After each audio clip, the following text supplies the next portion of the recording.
22 तारखेला आणि 24 तारखेला जी मतमोजणी आहे त्या मतमोजणीसाठी प्रशासनानं या ठिकाणी शिवतीर्थला हे सामान आणून टाकलेले सगळं शासनाच्या निवडणूक प्राधिकरणाच्या आयुक्तांचं जे पत्र आहे त्या मार्गदर्शक सूचना आहेत त्या मार्गदर्शक सूचनाप्रमाणे त्या सहकारी संस्थेच्या हॉलमध्ये जर हॉल असेल तर त्या संस्थेच्या हॉलमध्ये मतमोजणी करावी अशा प्रकारच्या मार्गदर्शक सूचना निवडणूक प्राधिकरणाच्या आहेत। आणि निवडणूक प्राधिकरणाच्या या सूचना असताना माळेगाव कारखान्याला शिवतीर्थसारखं प्रशस्त असं हॉल असताना तो हॉल सुस्थितीत आहे, त्याच्यामध्ये सगळ्या सुविधा आहेत, पाणी 24 तास आहे, लाईट 24 तास आहे, स्ट्रॉंग रूम म्हटलं तर स्ट्रॉंग रूम या ठिकाणी आहे। आणि हे सगळं असताना आज 2 दिवस काल रात्री इथं मटेरियल येऊन पडलं, आज सकाळी मटेरियल येऊन पडले आणि हे मटेरियल आल्यानंतर आता हे मटेरियल उचलून घेऊन जा असा डीसीएम साहेबांचा आदेश आहे बारामतीच्या।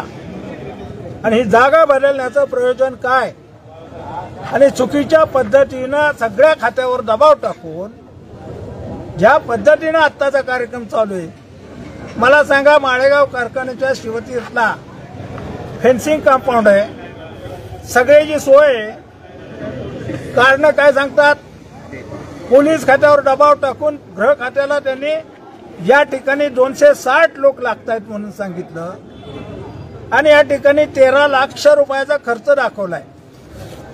आणि ऑन द कॉन्ट्ररी वखार महामंडळाच्या गोडाऊनला त्या ठिकाणी मतमोजणी घेतली तर 5 लाख रुपयाचा खर्च, 110 कर्मचारी तिथं पोलीस दाखवलेत, डीवायएसपी 1 आणि 260 लोक इथं डीवायएसपी 1 आणि 110 लोक। सामान्य शेतकऱ्याच्या बुद्धीला हे पटत नाही। इथंही कंपाऊंड आहे, सगळ्या गोष्टीची सुविधा सुसज्ज हॉल असताना केवळ आणि केवळ डीसीएम साहेबांच्या प्रेशरमुळे प्रतिष्ठेमुळे अशा पद्धतीचे रिपोर्ट वर पाठवले गेले आणि वर सुद्धा निवडणूक प्राधिकरणाला दबाव टाकून त्या ठिकाणातून ही जागा बदलावी अशा प्रकारचा प्रयत्न त्यांचा चालू आहे। आणि म्हणून आता ते कॉन्ट्रॅक्टर हे सगळ्या गाड्या घेऊन आले, हे मटेरियल उचलू लागले। आमच्या कार्यकर्त्यांनी सांगितलं हे मटेरियल उचलायचं नाही आणि त्या ठिकाणी आमचा याच ठिकाणी मतमोजणी झाली पाहिजे। आम्ही या प्रकारचं पत्र निवडणूक प्राधिकरणाला दिले, जिल्हा निवडणूक अधिकाऱ्याला दिले, आरओला दिलेले आणि या सगळ्या गोष्टी घडत असताना नियम बाजूला सोडून वेगळ्या पद्धतीचा प्रकार काल परवा बँकेचा प्रकार झाला, आपण त्याचे सगळे साक्षीदार आहात। बँकेमध्ये याद्या मिळाल्या, पीडीसीसी बँकेचं ऑफिस रात्री 11 वाजेपर्यंत चालू होतं आणि त्या ठिकाणी त्यांच्या पीसीमध्ये कॉम्प्युटरमध्ये माळेगाव कारखान्याच्या सभासदांच्या याद्या, त्यांचे फोन नंबर, याद्या त्याच्यावर वर लिहिले पेमेंट करायचं, काय बाहेरगावच्या याद्या त्याला पेमेंट करायचं लिहिलेलं आहे, मयत याद्याला सुद्धा पेमेंट करायचं। हा पराक्रम वेगळाच दिसतोय महाराष्ट्रात आणि म्हणून केवळ आणि केवळ चुकीच्या पद्धतीनं कायदा राबवून या राज्याच्या उपमुख्यमंत्र्यांनी हे कामकाज चालवलंय म्हटलं तर काय वावगं ठरणार नाही। तुमची काय नेमकी भूमिका आहे आणि आता काय मागणी असणार आहे? जर तुमची मागणी नाही पूर्ण झाली तर काय भूमिका इथून पुढची असणार? आमची भूमिका एकच आहे, नियमाप्रमाणे चुकीचे जे आकडे यांनी दाखवलेले आहेत 13 लाख आणि 5 लाख, हा खर्च माळेगाव सहकारी साखर कारखाना करणार आहे। कारखान्याचं हे बजेट आहे आणि कारखाना खर्च करत असताना जर चुकीच्या पद्धतीनं ही मंडळी चुकीचा खर्च दाखवत असतील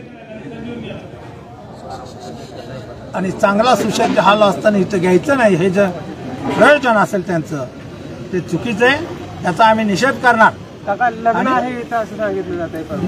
परवाच्या लग्नाच्या बद्दलची माहिती तुम्हाला सांगतो।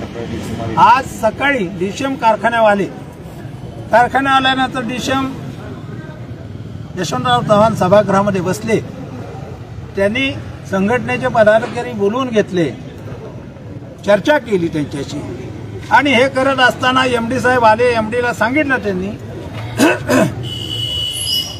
इथं बघायचं आहे असुरक्षित आहे कळव आणि ही जागा रद्द कर, अशा पद्धतीच्या सूचना देऊन त्या ठिकाणी शिवतीर्थला 24 तारखेला लग्न आहे अशा प्रकारचा सुद्धा आदेश दिला. आणि मित्रांनो, आज सकाळी 25/6 आज तारीख 20 या आजच्या तारखेला तिचं बुकिंग झालेलं आहे. आणि बुकिंग करावं ते कुणाचं करावं, कधीच करावं याचा सुद्धा आम्हाला वेळ नाही. या आजच्या बुकिंग मध्ये वैष्णवी रामचंद्र बाबूराव सस्ते, रामभाऊ बाबूराव सस्ते नावाचा माळेगाव कारखान्याचे सभासद आहेत. त्यांच्या नातीचं लग्न आहे म्हणून सांगितलं. मी चौकशी केली, मी मागितली माहिती, तर त्यांच्या नातीचं लग्न आहे. ते रामभाऊ बाबूराव सस्ते माझ्या जवळचे नातेवाईक. त्यांच्या मुलीचं नातीचं लग्न वैष्णवी धनंजय सस्ते असं नाव आहे. मित्रांनो, इतका खोटारडेपणा आणि इतकं चुकीचं कामकाज आहे. या मुलीचं लग्न कोरोनाच्या काळामध्ये 7 डिसेंबर 1921 मध्ये 2021 मध्ये लग्न झालेलं आहे. त्या लग्नाला मी हजर आहे. माझे जवळचे नातेवाईक आहेत. आणि तो मुलगा त्यांचा त्या मुलीचा चुलता म्हणणारा सातवांच्या महालक्ष्मी शोरूम मध्ये कामाला आहे आणि त्याच्या मार्फत हे बुकिंग केलेले. 24 तारखेला बुकिंग आहे म्हणून हे सभागृह द्यायचं नाही, अशा प्रकारचा कुटील डाव. अहो, इतकं कुठं झाकून जात नाही. इतक्या लबाड्या, एक लबाड बोलाय गेला की 10 ठिकाणी लबाड बोलावं लागतं. आणि अशा पद्धतीनं ह्या सभागृहात छत्रपती शिवरायांच्या साक्षीनं, रयतेचे राजे म्हणणाऱ्या शिवरायांच्या साक्षीनं इथं न्याय मिळेल, योग्य घटना घडेल, योग्य पद्धतीची मोजणी होईल. कुणाचा निकाल लागू द्या, आमची हरकत नाही. परंतु निकाल जागा कान बदलायची. आणि जर जागा बदलायची अगोदर इथं काय ही यंत्रणा आणून टाकली, यंत्रणा आणून टाकली नसती तर आम्हालाही वाटलं नसतं काय. पण आज यंत्रणा आणून टाकतायत, तिच्या पद्धतीने कागदपत्राची हेराफेरी करतायत.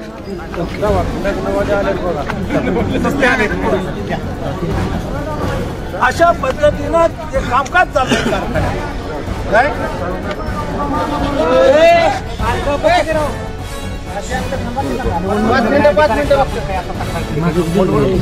आम्ही निवडणूक अधिकाऱ्यांना भेटलो, त्यांना सांगितलंय अशा पद्धतीचं चुकीचं काम आम्ही होऊ देणार नाही. आणि हे कोण करतंय, डीवायएसपीशी बोललो. डीवायएसपी 4 दिवसापूर्वी सांगतात आमची काही अडचण नाही. आणि हिशोब पाठवताना कागद 19/5 डीवायएसपीनं पत्र दिले आरवणी की शिवतीर्थवर मोजणी करायसाठी तुम्ही तिथं किती संख्या लागेल, काय लोक लागतील तुमचा कळवा. हिथलं सभागृह यापूर्वीचे जे आरो नावडकर होते प्रांत बारामतीचे, पूर्वीचे आमच्या इलेक्शनला आरो नेमले होते आणि अचानक छत्रपतीचे निवडणूक लागून छत्रपतीकडे ते गेले. माळेगावच्या ह्याच्यामध्ये ते स्वतः इथं आले नावडकर. त्यांनी राऊंड मारला, सभागृह बघितलं, परिस्थिती बघितली, जागा ठिकाण सगळं बघितल्यानंतर सगळं सुस्थितीत आहे म्हणून सांगितलं. तहसीलदार आलते, नावडकर आलते, त्यावेळेचे आमचे एमडी होते. आणि आता मध्यंतरी काय काढलंय, हे दुसरे आरो येऊन इथं बघून जागा बघून गेलेले. आता शंका काय म्हणजे बघायचं इथं उद्या दुर्घटना घडली तर काय. मित्रांनो, हे सभागृह गगनगिरी महाराजांच्या हस्ते याचं उद्घाटन झाले, अण्णा हजारेंच्या हस्ते भूमिपूजन झालेलं आहे. अशा या पवित्र शिवतीर्थावर मतमोजणी होत असताना चुकीच्या पद्धतीची कारणं पुढे